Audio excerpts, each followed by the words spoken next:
Good afternoon, evening, morning, whenever it is that you're watching this.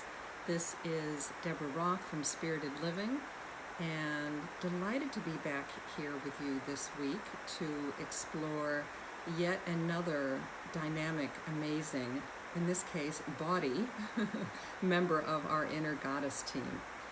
Now, I had mentioned last week that my intention now, since I'm sadly no longer doing my new moon circles until we can be live again, we've been doing them on Zoom since the pandemic, that I would be once a month highlighting a goddess, particularly as she relates to the new moon. And this week, of course, the new moon is in Aquarius. It actually occurred yesterday, February 1st. Today is also an auspicious day. We know it nowadays as Groundhogs Day, and it is actually the modern iteration of Imbolc, the Celtic festival of Imbolc, or the Feast of Bridget, who was the goddess of healing and inspiration. I went into much more detail about all of that in last year's Imbolc, Feast of Bridget, Groundhog's Day video, so I'll refer you to that in my comments. So what I wanted to focus on, we're still in the deep, dark energy of the new moon, which is always a wonderful time to set intentions, to really go within and reflect on what it is that we want to bring to the next couple weeks as the moon begins to expand, to wax until it gets to the full moon stage, which is a wonderful time for manifesting and bringing things to fruition. It's when I also always do a full moon telemeditation, a full 20-minute, 15-20-minute meditation on the phone, free. Ask for donations, and again, I can post something about that. And I typically do that, as I said, just on the phone. I'm not even doing it on Zoom, and never will. I've been doing it for 20 years. But in this period of time, in this dark of the moon, one of the and the key thing here, what I'm focusing on is that we're in the dark of the Aquarius New Moon, and this time of year, and because it falls so close to Imbolc Feast of Bridget, this was a time that women's circles were initiated. It's when I started the Spirit Shifters, I can't remember the name of it now, my Weavers program that I led for 10 years, a women's spirituality program. And that was in conjunction more with Imbolc and Feast of Bridget. The new moon in Aquarius, I've always done something around how do we express our bodacious, gotta be me, that's the energy of Aquarius. Freedom, pushing for freedom, pushing for individuality, and how do we express ourselves to our fullest. And the goddess that one of the goddesses, and she's pretty much the one I've done a lot of times, is Baubo, and she's very intertwined with the Greek myth of Persephone and Demeter. And it was said that Demeter, at the point then, and again I've talked about this here, at the point that Hades in the patriarchal version kidnapped Persephone and brought her to the underworld, you can go with that version, or you can go with the more feminist version that she and her mother Demeter made the agreement that she would do, that she would create the separation and step into her full womanhood. Either way, when she did that, her mother, Demeter, Persephone's mother, mourned. And as she was mourning, she just went deep within, and all the crops, everything on earth began to die. She was the goddess of fertility. So people started to get concerned. The other gods and goddesses started to get concerned, so the story goes. And in her mourning, she traveled the land just in deep despair, and ended up at the house of the king. And he took her in. She was dressed as an old woman. He didn't know who she was, didn't know that she was a goddess. And she became the nanny for his son. And the whole household tried to cheer her up. And an elderly housekeeper, Baubo, is said to have made risqué jokes that started to get Demeter smiling a little bit, but then she just suddenly lifted up her skirt, and whatever Demeter saw there, she just broke out in peals of belly laughter, and her depression lifted, and she was able to go to Zeus and say, tell Hades to bring me back my daughter, again in the patriarchal version where she doesn't go willingly. At that point, at any rate, it was Baubo who really created the shift that allowed Demeter to come back to herself and to restore fertility to the earth. So I have some wonderful representations of Baubo, one that I've had for years, which really relates to that the moment when she raises her skirt and she's just looking bodacious, and anything that she can do to cheer up this old woman who is really the goddess Demeter. So that's one representation of her. And it is said that Baubo means the belly. And so many of the representations show her head in her belly with her chin right where the yoni is. So there are many illustrations of that.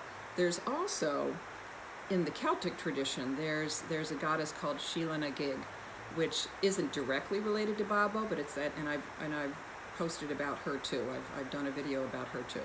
So that's the story of Baubo, and I think you can see how she relates to this bodacious energy of the new moon, of stepping into your true self, holding your authentic self, not taking things too seriously, really allowing yourself to be wide open. Now, that's a message that I hope you carry well beyond, on both sides, the whole rest of the year, of the Aquarius, this Aquarius energy. Tap into Baubo, tap into Aquarius energy. And if you are Aquarius, if that's your sun sign, or if you've got a lot of Aquarius in your chart, I do charts too, I can tell you about that, then you know that what you're drawn to do, what you can call on Baubo to help you do, is to embrace. I used to say to embrace the wild woman part of you. That was the theme that I always, that I've talked about in the past with this Aquarius energy. It's like when I left the corporate world, I got dangly earrings, and I've been wearing them ever since. So just little things, whether it's romping in a fountain barefoot, somewhere in some public plaza, or whatever it looks like for you. But the idea is to let yourself express yourself freely.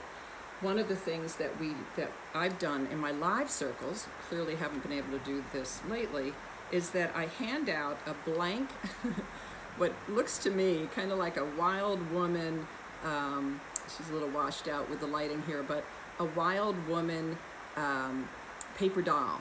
And I have people color her in and then write on the back those qualities, those Aquarian qualities that they want most to embody in their lives.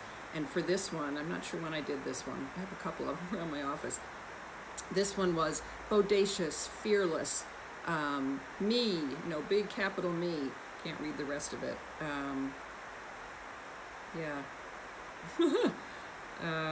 Sassy, that was another one. So create a little paper doll for yourself and stick her over your computer on your desk to remind you to embrace that fully irreverent, fully wild woman, wild man part of yourself.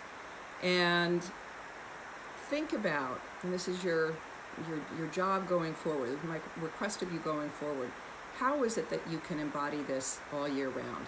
That's one of the things we do here every week, and the significance of connecting with and building your inner goddess team specifically is to be able to tap into these various archetypes when you need their particular qualities. So we always, when I do this circle live, we always dance to some fun, wild music. I can't play it on here because Facebook and YouTube don't like me to do that.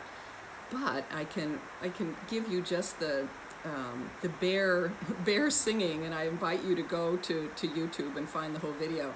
There are two songs that I love to have us dance to and just do some wild fun dancing. One is the Madonna song. This is who I am. You can like it or not. You can love me or leave me, but I'm never going to stop. And it goes. See if it's familiar to you. This is who I am. You can like it or not. You can love me or leave me, 'cause I'm never gonna stop. No, no, no. This is who I am. So you can keep going with that. And the other, and this, I love it when I do these videos because I so often find things that I didn't know about. The Eurythmics song, Sisters Can Do It For Themselves, which is such an Aquarius song, perfect for this new moon. It's actually Annie Lennox from the Eurythmics singing with Aretha Franklin, which I never knew in all the years that I've heard it. And I'm totally going to massacre I could not come near to either of their voices, but here's the lyrics with my version of some of the voices. And again, definitely go look for this on YouTube. There was a time when they used to say that behind every great man there used to be a great woman. But in these times of change, you know that's no longer true. So we're coming out of the kitchen, 'cause there's something we forgot to say to you. Sisters are doing it for themselves, standing on their own 2 feet and ringing on their own bells. Sisters are doing it for themselves. Now, and then it goes on to some other wonderful verses. So find those two. Put your wild woman front and center. Do some dancing on this dark of the moon, which I know is supposed to be an inner time, but use it as a time and call on her the whole rest of the year when you want to tap into that bodacious, fearless, sassy energy that resides in all of us. Thank you so much for being here. Subscribe if you want to get notices about future ones, and please, please let me know how you resonate with these and any new information you've got about any of these goddesses. Would love to hear it. We'll see you next week. Thanks so much. Namaste.